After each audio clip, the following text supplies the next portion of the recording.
How's it going, everybody? I hope everybody's enjoying the Memorial Day weekend. Um, 7 o'clock. Okay. I'm going to try to make this somewhat short. It's probably going to be a few minutes long, but what I wanted to do is just give a status update on everything that's going on with me and my trading and my accounts. Uh, so first, let's just jump into the accounts. Um, let's go to Apex. And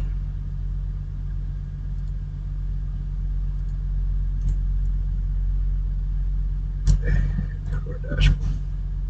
Nope, not the dashboard. Eval charts. Okay. So with Apex and their wonderful $250,000 account purchase price, we have 12. Two of them have been traded. One is in profit, small profit. One is in drawdown. Almost half the drawdown has been used in that account. Don't know if that one's going to survive or not. I'm actually probably not going to trade that one for a little while because I want to reduce my risk in that account and work back my way out of that drawdown. But we have 12 of them. I know that the setup fee special ends at the end of next week, and even if we don't pass any of these before the end of next week, that's fine. I'm completely happy paying the $300 to set up an account for $6,500, which is basically what you're paying for. $6,500 drawdown. You're basically trading a $6,500 account, and you're paying $300 for it. So the ROI on that is well worth it. Obviously, if we can get a couple of them passed before the end of next week, would be great to really boost that ROI by only paying $85 to set them up. This last week, me and Host got really aggressive on these accounts, trying to pass them in just a couple of days. I've gone through a couple $100 worth of evals. I have not gotten any of them passed. So this next week, we're going to take a little bit of different approach, and that's what I'm going to go over today a little bit. But yeah, these are my Apex accounts. Over in Top Step,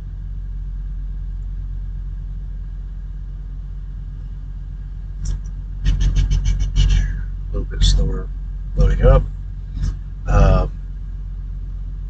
I went off plan last week in my Top Step accounts as well, which hurt me. Again, why I need to get back to my patient style of trading next week. But in Top Step, I mean, we have some that have been blown. We have some that are still trading 50Ks and 150Ks. But I have 10 50K accounts, and I have 5 150K accounts. So that's 12, 22, 27. I have a total of 27 eval accounts running at the moment. Some that obviously going to have to wait for the rebill, but that's fine. So that's pretty much the status of everything, of the accounts. So let's get into the charts. I have 2 setups that I'm going to be looking for next week. I love my fibs. They're very successful, but I want to be a little bit more patient and look for fewer trades, but better trades, because those fibs, basically, I'm looking at every displacement move. I'm looking for the fib retracement to take. And that requires a lot of chart time because we get a lot of smaller displacement moves that have pullbacks that we try to wait for and grab, which takes a lot of chart time, a lot of time out of the day, and basically I want to be looking for one of two setups now uh, to trade, which should give me a little bit less chart time, a little fewer trades per day, but larger profit trades, uh, um, and be able to make my money in one or two trades instead of five or six. Uh, so the two setups that I'm going to be looking for are liquidity based. That is going to be session liquidity, such as Asia or London highs or lows, and then time based liquidity, which are previous day, week, month, quarter highs and lows, and the Monday high and low. Those levels are in your Lux Algo price action concepts. If you pay for that indicator, you'll have these levels. If you don't want to pay for the indicator, the Lux Algo Smart Money Concepts has the previous day, week, and monthly highs and lows. It does not show the quarterly or the Monday highs and lows, but 3 out of 5 ain't bad when you're not paying for it. I'm a Lux Algo lifetime member, so I don't pay anything monthly for these, and I have them forever. So, also, I have set up my fair value gaps a little bit different. I basically have three main indicators here.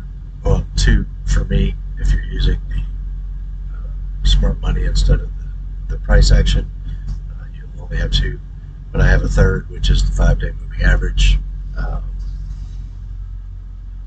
But my Lux Algo ICT concepts, which is a free indicator, I have set my fair value gaps up to show just my regular fair value gaps, which I like using that on this indicator because this shows you like this fair value gap has a solid border, means it hasn't been touched yet. This fair value gap has a dotted line border, which shows you that it has been broken into, but it is still valid. It held. So I like that on that one. My Lux Algo, whether you're using price action or smart money, you can set that up. I'm pretty sure you can set up in smart money. I'll double check in just a second. If not, I'll show you how to do it the way I have it. But I have the inverse fair value gaps set up here. So these are the cyan boxes that you see on the charts. Those are fair value gaps that have been inverted. Let's just check smart money and see if we can set that up that way. Smart money concepts. Let's go in and take a look at it real quick. Our fair value gaps. Okay, no, you cannot set up inverse fair value gaps in smart money. So if you don't want to pay for the price action concepts indicator through Lux Algo, if you put on smart money and use that as your regular fair value gaps, you can do that and then go in. I'm just going to take that off because I don't need it, and then go into your ICT concepts, and on your ICT concepts you can show your inverted fair value gaps. Okay, so those are both free indicators, and you can have them set up to where you see both your regular fair value gaps and your inverted fair value gaps at the same time, which is really, really useful. Okay. If I went through that too fast, just rewind if you're looking for the free setup for it. So again, what we're looking for next week is session-based liquidity, either London session or Asia session highs and lows, liquidity sweeps, or time-based liquidity sweeps, which are all of these yellow levels. Okay. I've come back to this day just because it shows both of those setups that you could take, and I just want to run through those setups with you so you can take a look and see if it's something you might want to look at. I know everybody here trades differently, has their own setups. This is what I'm going to be trading next week on a more patient level. Uh, with 12 Apex accounts, the first three I'm going to copy trade at the beginning of next week. I'm going to be aggressive with them. Being aggressive doesn't mean trading every fair value gap, um, or every order block, or every sweep of liquidity. Um, what it means is I'm going to wait for one of these two setups, either session liquidity sweep or time-based liquidity sweep, and then I'm going to get aggressive with the entries. Instead of 2 contracts, I'm going to enter with 5. Okay, um, to look for those bigger profits and try to get these accounts passed pretty quick. I went through this once with the aggressive setup, and I tried to add to a trade, but when I added 5 contracts to one of these setups, um, it did have a pullback in the middle of the push up to profit, which would have killed any accounts that I was trading at the moment with that trade. So I'm going to get aggressive on the entry, but I'm not going to add to the trade. I'm going to go all in and all out for my 2-to-1 R, and just trade them like that. I'm trading multiple assets, so I should definitely have several setups throughout the week on both session liquidity sweeps and time-based liquidity sweeps. Trading only these setups and not the fib next week is going to get me a little bit more patient, because it does take longer for these setups to happen. But with the multiple assets, like I said, I should be able to catch enough trades to possibly pass at least 3 of those accounts. If we get really lucky with price action next week, looking to pass at least 3 of those 250Ks, so that I can pay the smaller setup fee. So let's get into the trades. We've started price action. We are at 9:25 in the morning. I will be trading on a 1-minute chart because it will give me tighter stop losses, which will reduce my risk. And if I can get those tighter stop losses, I may be able to add to these trades, because I will still be looking for the same profit targets. My profit targets will be on the higher time frames, and we'll work from there. Probably still won't add to trades though. I just think it gives it too much, like on a pullback like this in the middle of a trade. It just gives it too much opportunity to kill the accounts once you get into a 10 contract size trade. So I think 5 is what we'll stick with. 5 contract entry, 5 contract exit for a 2-to-1 reward over risk. All right, so let's play this out and see what happens. We have the New York Open, which does take out this buy side liquidity pool, but does not reach up to our time-based. So we watch through, we come down, and we have now swept through this order block and through these lows of the Asia session. So now I want to see, how does price react here. I certainly don't want to see displacement go through this. I want to see displacement move away from this area rather quickly. We have this bearish fair value gap here that was created on the way down, and so far that is holding. And then on this candle, we invert that fair value gap. Now, this was a strong push down. For us to immediately after a sweep of liquidity push up and invert that fair value gap shows very good strength in the market. So this is where I'm going to enter a trade. Now, using my normal risk settings, I would only enter this trade with 2 contracts. Okay, but I'm going to go ahead and enter with my high risk, because this is what I'm going to be doing at the first of the week with my first 3 Apex accounts to see if I can't get them passed before the end of the week. So we're going to buy here.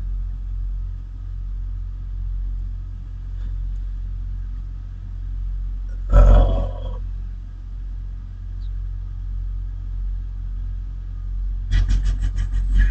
let's see what we're looking at risk-wise, because we're going to have to put this down, at the bottom of that candle, and we're looking for our 2 to 1, which is going to be right up around our liquidity sweep, time-based liquidity. Now, this is a 188 point stop loss, which is pretty large for 5 contracts because that's $25 a tick. Um, so, if we're looking at 188 times $25 a tick, that's $4,700 a drawdown. If this trade doesn't work out, we're pretty well screwed. We still have some drawdown available, less than $2,000, which is another reason why I want to trade on the 1 minute. I think I get these stop losses a lot tighter and not have to risk this much. But that's what it is for this trade. Um, so we buy there, we immediately go down into some drawdown, which is pretty darn scary. But we just have to have faith. We breathe a little easier here when we displace up and make this fair value gap.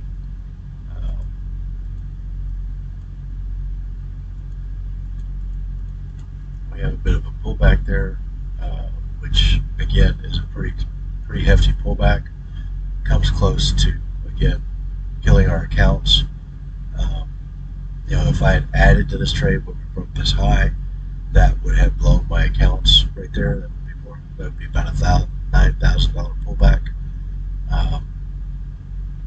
So, we're not going to be adding to trades. As it was about a $4,500 pullback, which again comes close to taking us out of our accounts in the middle of a profitable trade, which really sucks, which is why I don't like it next. But who can argue with $20 for a $6,500 drawdown? So we're going to take it. We hit our take profit on this trade right here. So we're going to flatten that trade, and that is a $9,700 trade. In one trade, we just picked up a big chunk. Very dangerous, very risky. With the drawdown, the stop loss we had and the drawdown on this pullback was very, very risky. If that had come back to break even, probably would have lost those 3 accounts.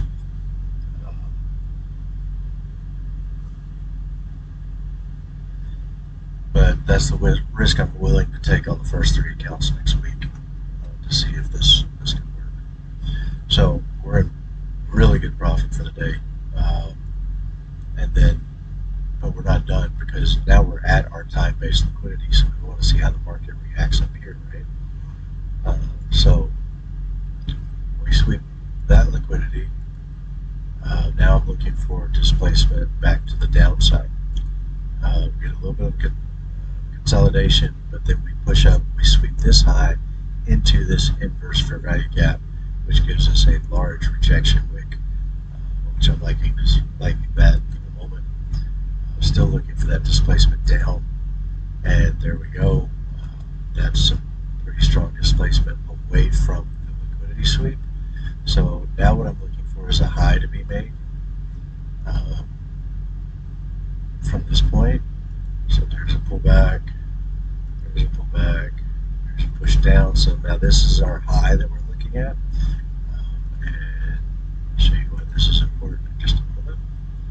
All right. So that is the high that we now want to get swept, because when we're looking at, we don't have the inverse fair value gap, which we actually do. I don't know why it's not showing it right here. We had this fair value gap up and we inverted it. So that could also be a trade entry model right here, but that's a pretty big stop loss.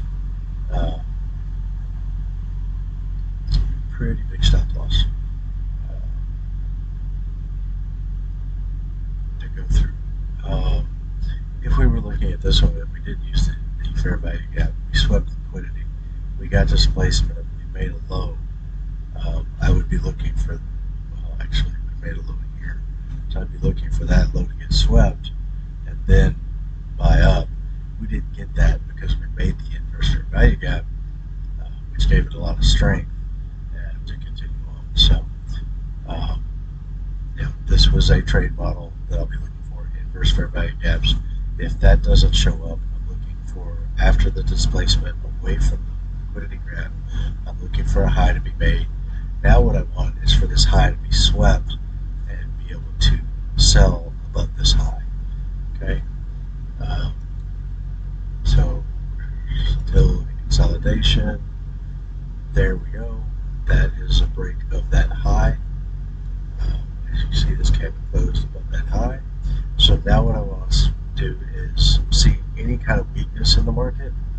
If the market is going to be strong and bullish here, it's going to basically just green bar all the way up to sweep more liquidity. So I'm looking for the first sign of weakness to enter the trade. And there it is, our first red candle. I'm going to sell 5 contracts here, and I'm looking to trade just back into internal liquidity, which is this bottom and this fair value gap. Now something unexpected happens here, which on the 1 minute chart probably doesn't happen, and I probably get my take profit because I'm using market orders to enter these 2 trades. I probably have time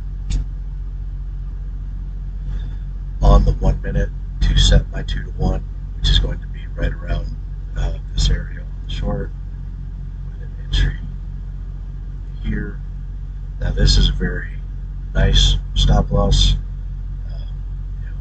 10 points instead of 40 points. So I definitely can take that a little bit better. Targeting that low, that liquidity, gives me even better than a 2 to 1. So I would be more than happy with a 3 to 1 there. That is 140 ticks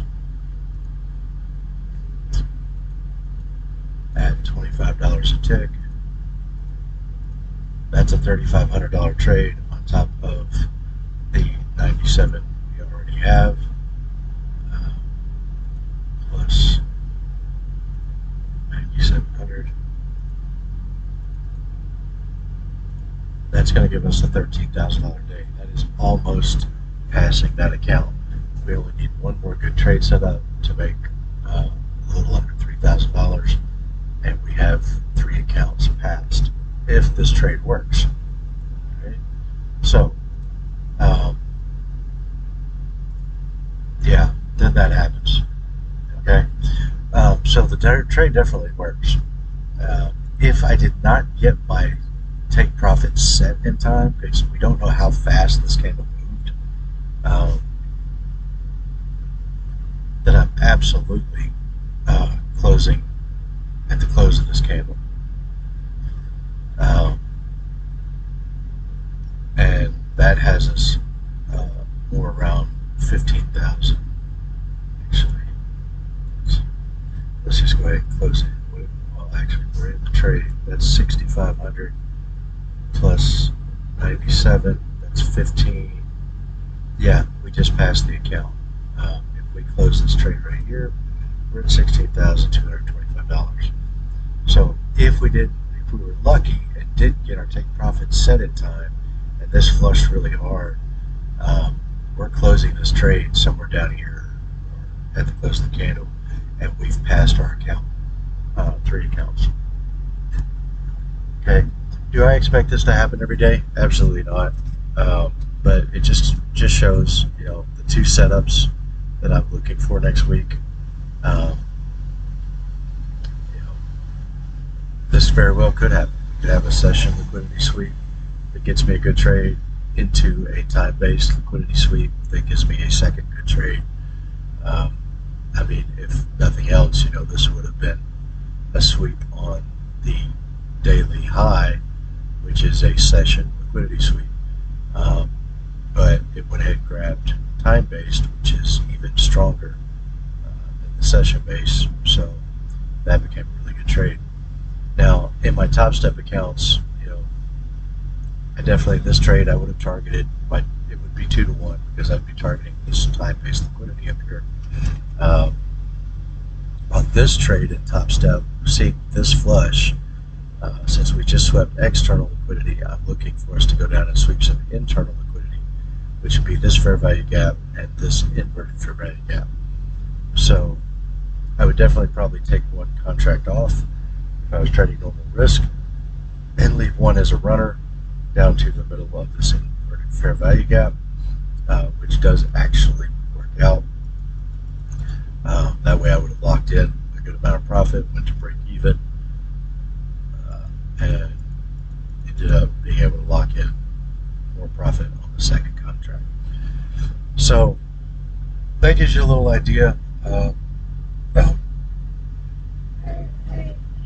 Stretch it out. Hope anybody who watched it enjoyed it, maybe gave you some ideas. If you have any questions about my indicators or how you can get your charts set up like this, feel free to ask. I'll go over it. Again, a separate video.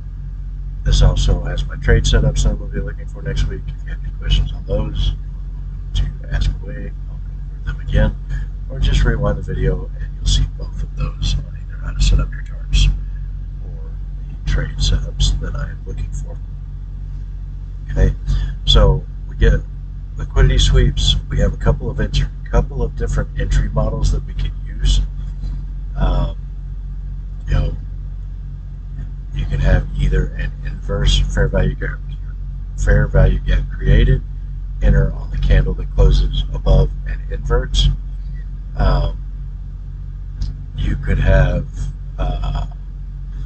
this actually did not make one, but you could have a fair value gap on the displacement, which was made right here, but did not get touched again, which is why this inverse fair value gap is a really good entry point.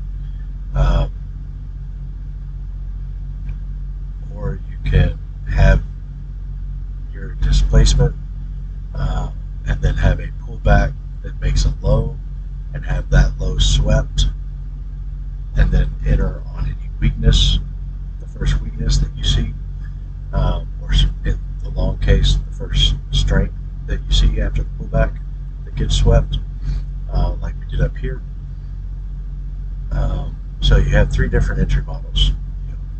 Your displacement, your pullback that makes a high, that high gets swept, enter on the first weakness you see. The inverse, or if this displacement is strong enough and makes a fair value gap, the retest of that fair value gap is an entry as well to go up and take this liquidity.